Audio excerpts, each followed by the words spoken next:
अस्सलाम वालेकुम मेरी फैमिली, क्या हाल चाल है आप सबकी। उम्मीद करती हूँ खुश होंगे, मज़े में होंगे। हम भी यहाँ पर ठीक है। Welcome back to my channel. So आज की अपडेट ये है कि अल्हम्दुलिल्लाह आहिल बहुत अच्छा है अब। और ये रहे आहिल साहब, अभी तक इनके बैंडेज बंदी है क्योंकि 10 दिन तक डॉक्टर ने कहा था कि बंदी रहेगी और हर दूसरे दिन इसकी ड्रेसिंग होती है।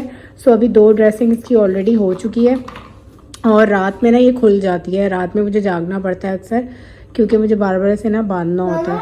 पूरी डे सोती नहीं है बेटा बार बार उठती रहती हूँ क्योंकि ये ना खींचता है। डर लगता है कि इसके यहाँ पे स्टिचेस लगे हुए हैं, तो ये ना ऐसे ऐसे करता है तो मुझे ना घबराहट शुरू हो जाती है कि कहीं स्टिचेस ना खुल जाए, कुछ ना हो जाए। तो खैर मैंने कहा कि चलो ऐसी व्लॉग बना लेती हूँ। अभी तो रात का टाइम है, 10 बजने वाले। मैं कॉफ़ी बनाने जा रही थी और एक हैक शेयर करूँगी आप लोगों के साथ। एक तो मैं एक आवाज़ में बोले जा रही हूँ। व्लॉग बनाने की आदत ना ख़त्म होती जा रही है जब से मैं बैठ के वीडियोस बनाने लगी ना वेट लॉस की। सो खैर सीन ये है। कैसे देख रहे, आप कैसे देख रहे थे मामा को ऐसे करके। सो बस हमें दुआ में याद रखिएगा, स्पेशली आहिल को दुआ में याद रखिएगा। ये बहुत खलता है बच्चा, अभी भी जो है ना इस बच्चे को चैन नहीं है। कहीं ना कहीं ऊपर चढ़ कूद भाग दौड़ इस हालत में भी जो है ना ये कर ही रहे। तो खैर मैं एक हैक शेयर करती हूँ जो मैंने टिकटॉक पे देखा था, बहुत वायरल हुआ था। कॉफ़ी का हैक है वो। सो अभी मेरा ऐसे दिल हो रहा था, 3-4 दिन से मेरी प्रॉपर जो है ना खाने पीने का रूटीन थोड़ा सा बिगड़ा हुआ है। मतलब वैसे वाला नहीं चल रहा, पर खैर है, चलता है कभी। सो ये रही मेरी कॉफ़ी। अभी हम ये ले लेते हैं, ठीक है। ऐसे करके आपको एक बॉटल की ज़रूरत होती है। ये हैक एक्चुअली कुछ इस तरह का है कि आपने एक बॉटल लेनी होती है, कोई भी आपके पास प्लास्टिक की बॉटल है, उसके अंदर कॉफ़ी डालें और शुगर पानी डाल के आपने इसको ऐसे विस्क करना होता है, मतलब शेक करना होता है। और फिर शेक करने से क्या होता है कि वो आपके चमचे यूज़ करने की आपको ज़रूरत नहीं पड़ती, मेहनत नहीं करनी पड़ती। बस आप शेक करते रहते हैं तो आपकी कॉफ़ी अच्छे से बीट हो जाती है। ये वायरल वीडियो में था, जो मैंने भी काफ़ी बार वो वीडियो देखी और इतनी कोई ज़बरदस्त तरीके से जो है ना बीट हुई थी कॉफ़ी। पर मुझे एक्चुअली समझ नहीं आया कि मैंने कहाँ गलती करी। मुझे आप लोग बताइएगा अगर आपने ये हैक ट्राई किया है, क्योंकि मुझे तो कुछ समझ ही नहीं आया। पानी से भी कुछ नहीं हो रहा था, दूध डाल के देख लिया उससे भी कोई फ़ायदा नहीं हो रहा था, ये बीट ही नहीं होके दे रही थी। पता नहीं क्या सीन है भाई। ये जो हैक है ना वैसे है ये कोल्ड कॉफ़ी के लिए, पर मैंने कहा चलो ट्राई करके देखते हैं। सो इसको ना ऐसे शेक करना होता है और ऊपर ना काफ़ी ये देखें सारे बबल से बन गए। और फिर आप आइस क्यूब वगैरह डालें तो इस तरह से आइस कॉफ़ी बन जाती है। और मुझे हॉट कॉफ़ी, कोल्ड कॉफ़ी भी कहते हैं बेटा, आइस कॉफ़ी भी कहते हैं। सो ऐसे बन जाती है देखें। तो मैं जो हूँ इसको तो खैर हॉट कॉफ़ी में यूज़ करूँगी। कैपेचिनो की मैं ट्राई कर रही थी पर ये हो नहीं रहा था, पर मैंने इसमें मिल्क की ज़्यादा क्वांटिटी डाली। तो अभी दूध बॉयल हो रहा है, फिर देखेंगे। वैसे मुझे लग रहा है मेरा ये जो है ना फेल ही होगा। पता नहीं कैसे टिकटॉक पे कर रहे थे, इतनी अच्छी फ्लफी सी बन गई थी। हो सकता है मैं कोई मिस्टेक कर रही हूँ। अभी कुछ करने को नहीं था, मैं बोर हो रही थी, मैंने कहा तो चलो व्लॉग ही बना लेती हूँ, ट्राई करते हैं।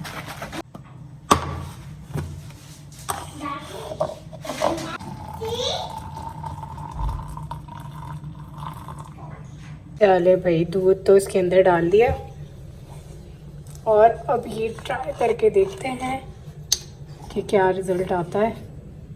वैसे गड़बड़ ही लग रही है मुझे।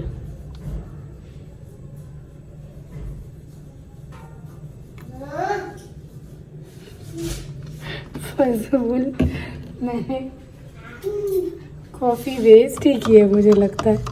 ये तो कुछ हो ही नहीं रहा है।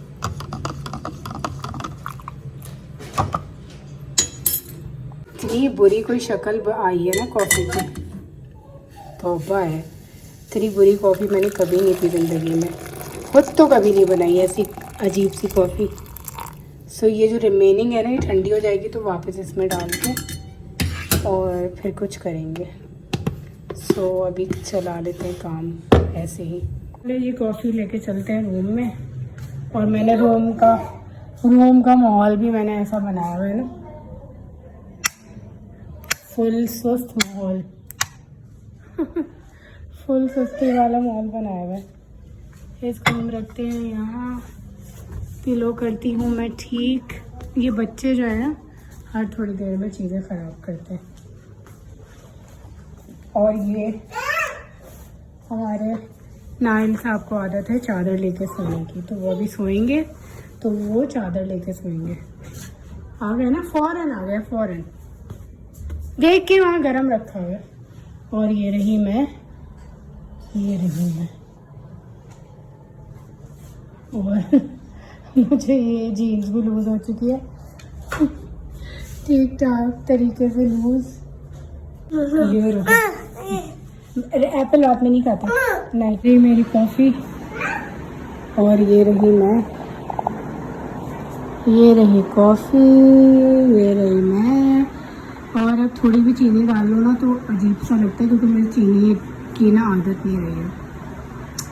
सो मेरी ना शर्ट से मैच हो रही है। ऐसा सीन है कुछ हमारी कॉफ़ी का। बस अब इसके बाद हम सोने चले जाएंगे। सो ये आपकी मस्तियाँ ख़त्म नहीं होंगी ना। ये लड़का ना बिल्कुल भी नहीं सुधरा। नो बाबा, नो नो, जब नहीं करना है। बोलिए आपको क्या है? ये हमारा ब्रेड खोर है, इसको सिर्फ ब्रेड खानी होती है सारा दिन। तभी लायर।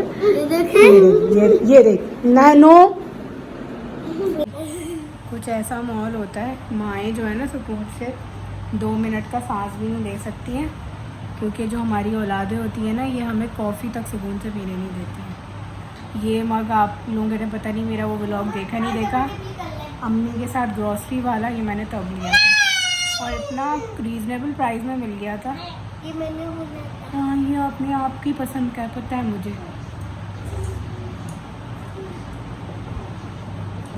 तो बस ये मीठी हो गई है बहुत और अब मुझसे पी नहीं जा रही। तो खैर फिर मिलते हैं कल आप लोगों से, ठीक? टाटा टाटा बाय। दूसरा दिन हो गया, क्योंकि रात से मैंने व्लॉग करना स्टार्ट करा था और फिर बस मैं सुबह उठ गई। अब हम बनाएंगे नाश्ता। सो मैं दूंगी आयल को, दूध दे चुकी, बल्कि दूंगी नहीं। आयल सबसे पहले उठ के उसको चाहिए होता है दूध, और वो दूध को कहता है तुनता। पता नहीं अजीब ही कोई अजीब ही अकल से पैदल नाम निकाला इसने दूध का। तो खैर वो दे दिया मैंने। अब मैं बना रही हूँ नाइल के लिए, नाइल का वही रोज़ का घिसा पिटा फ्रेंच टोस्ट। वैसे रोज़ वो फ्रेंच टोस्ट नहीं खाता, कभी वो खाता है ऑमलेट, कभी एग एंड ब्रेड, कभी फ्रेंच टोस्ट, कभी चॉकलेट स्प्रेड लगा के टोस्ट में। तो इस तरह से। और आजकल वैसे उसके एग्ज़ाम्स हो रहे हैं, तो एग्ज़ाम्स के दिनों में क्योंकि टाइम कम होता है, सिर्फ 3 आवर्स होते हैं, तो उसमें ब्रेक नहीं होती इन लोग की, तो फिर वो ब्रेकफास्ट करके जाता है। वैसे तो वो दूध पी के जाता है, फिर मैं माशाल्लाह हैवी लंच देती हूँ नॉर्मल डेज़ में। तो अब जो है वो कभी सीरियल खा के चला जाता है, कभी फ्रेंच टोस्ट, कभी दूध पी के चला जाता है, तो इस तरह से। तो आज उनको मैं बना के दे रही हूँ फ्रेंच टोस्ट और अपने लिए बना रही हूँ चीला। अच्छा, आप लोगों ने नोटिस किया होगा कि मैं ज़्यादातर ब्रेकफास्ट में चीला या फिर बॉयल एग खाती हूँ। उसका रीज़न ये है कि एक तो बॉयल एग में कैलोरीज़ कम होते हैं, 70 से लेके 72 कैलोरी तक होते हैं, तो आप 72 रख लें। तो मेरा नाश्ता जो है ना वो आराम से 150 कैलोरी के अंदर हो जाता है, कभी कभी इससे कम भी हो जाता है। और मैं वैसे अपना मार्जिन 250-300 का भी रख सकती हूँ, पर मैं नॉर्मली इतना रखती हूँ क्योंकि मुझसे हैवी ब्रेकफास्ट नहीं किया जाता। चीला जो है, चीला के अंदर एक चीला के अंदर ऑलमोस्ट 250 कैलोरीज़ होती हैं, तो मैं इतना फंबल कर रही हूँ बोलते हुए। तो चीला जो है क्योंकि बेसन का है, बेसन वैसे ही आपका पेट जो है ना वो भर देता है और काफ़ी देर तक आपका पेट भरा हुआ रहता है। तो इसीलिए मैं चीला खाना ज़्यादा प्रेफर करती हूँ कि मैं काफ़ी देर तक जो है ना वो फुल रहूँ, मुझे कुछ और खाने की ज़रूरत ना पड़े। इवन मुझे स्नैक खाने की भी ज़रूरत नहीं पड़ती, फिर मैं दोपहर में ही खाना खाती हूँ। तो चीला जो है वो मैं पहले भी रेसिपी शेयर कर चुकी हूँ। सिंपल बेसन लेना है, पानी लेना है, अपनी मर्ज़ी की सब्ज़ियाँ डाल दें। मेरे पास आजकल सब्ज़ियाँ नहीं मौजूद, तो इसलिए मैं नहीं डाल रही हूँ। बस फिर उसको 1/2 टीस्पून से भी कम ऑयल जो है ना ब्रश कर लें। मैं ऑयल क्या करती हूँ, ब्रश कर लेती हूँ, तो पूरे पैन में फैल जाता है। और अगर नॉन स्टिक आपके पास पैन है तो उसमें तो 2-3 ड्रॉप भी चल जाते हैं। बस फिर हम इस तरह से पतला पतला बैटर बना के पैनकेक की तरह चीला बना लेते हैं। मैं इसको थोड़ा सा क्रिस्पी बनाती हूँ, देर तक इसको पकाती हूँ। और फिर ये इतने मज़े का लगता है। आप इसको योगर्ट के साथ खा लें और चटनी के साथ खा लें। यहाँ पे मैं ऑमलेट बना रही हूँ आहिल के लिए, क्योंकि क्या होता है कि जिस दिन मैं ऑमलेट खाती हूँ तो उस दिन आहिल को भी जो है ना ऑमलेट खाना होता है। तो अब मुझे पता है मैं अपना कुछ खाऊंगी ना तो उसको भी चाहिए होगा, तो इसीलिए मैं उसको ऑमलेट साथ ही बना रही हूँ, तो वो मेरे साथ जो है वो खा लेगा। तो इस तरह से हमारा नाश्ता बन चुका है। हो गई है सुबह हमारी, और मेरे ये बालों का हमेशा का मसला आज लेट हो गया। आज 10 o'clock पे उठे, अब करेंगे ब्रेकफास्ट। ये आपका है, ये मामा का है। Okay, yes, this one. Aahil की जैसे कि ड्रेसिंग हो रही है, अब हम घर पे भी इसकी ड्रेसिंग कर लेते हैं। सामान लेकर आ गए थे क्योंकि रोज़ रोज़ हॉस्पिटल जाना मुश्किल हो जाता है। डॉक्टर ने कहा था हर एक दिन छोड़ के इसकी ड्रेसिंग होगी, और इसकी जो बैंडेज है ना वो खुल जाती क्योंकि पीछे इसके स्टिचेस लगे हुए हैं। तो अब मैं एक्सपर्ट हो गई हूँ 3 दिन के अंदर, तो मैं ख़ुद भी इसकी कर लेती हूँ आराम से। और रात में भी मुझे जागना पड़ता है क्योंकि ये नींद में ना नोच लेता है या खींच लेता है, तो डर लगता है इसके स्टिचेस ना खुल जाएँ। बहुत अरसा गुजर गया, नेल पेंट नहीं लगाया। मैं यूजली शादियों में वो भी हार्डली लगाती हूँ, और वैसे टीनेज में जैसे लड़कियों को शौक़ होता है, मुझे कभी भी नहीं रहा। शादी से पहले मेरे नेल्स अच्छे से ग्रो हो जाते थे, पर शादी के बाद पता नहीं शायद हमारे अंदर बॉडी में चेंजेस इतने आते हैं, विटामिन और इन सब की शायद कमी, और 19-20 होने की वजह से कैल्शियम की स्पेशली मेरे नेल्स ग्रो नहीं होते, इसलिए फिर मुझे अच्छा भी नहीं लगता नेल पेंट लगाना। फिर नमाज भी पढ़नी होती है। सो मैं ये लेकर आई थी पील ऑफ वाले, काफ़ी अरसा गुजर गया पहले, तो मैंने सोचा चलो आज लगा लेते हैं। वैसे उंगलियां तो मोटी मोटी हो गई हैं। शादी से पहले आपकी उंगलियां इतनी पतली होती हैं, और मैं हमेशा से ना लड़का टाइप थी। 10 से 11 साल तक की उम्र तक ना मैं आऊँगा जाऊँगा खाऊँगा ऐसे लड़कों की तरह बोलती थी, ड्रेसिंग भी वैसी करती थी। बड़ी मुश्किल से मैं चेंज हुई हूँ, और फिर उसके बाद जो है ये वाले शौक़ थे, पर बहुत क्रेज़ी हद तक नहीं थे। मुझे ज्वेलरी का शौक़ हमेशा से रहा, अच्छे कपड़े पहनने का और अच्छे अच्छे शूज़ और बैग्स का। सो कुछ इस तरह का गुजरा है आज का दिन।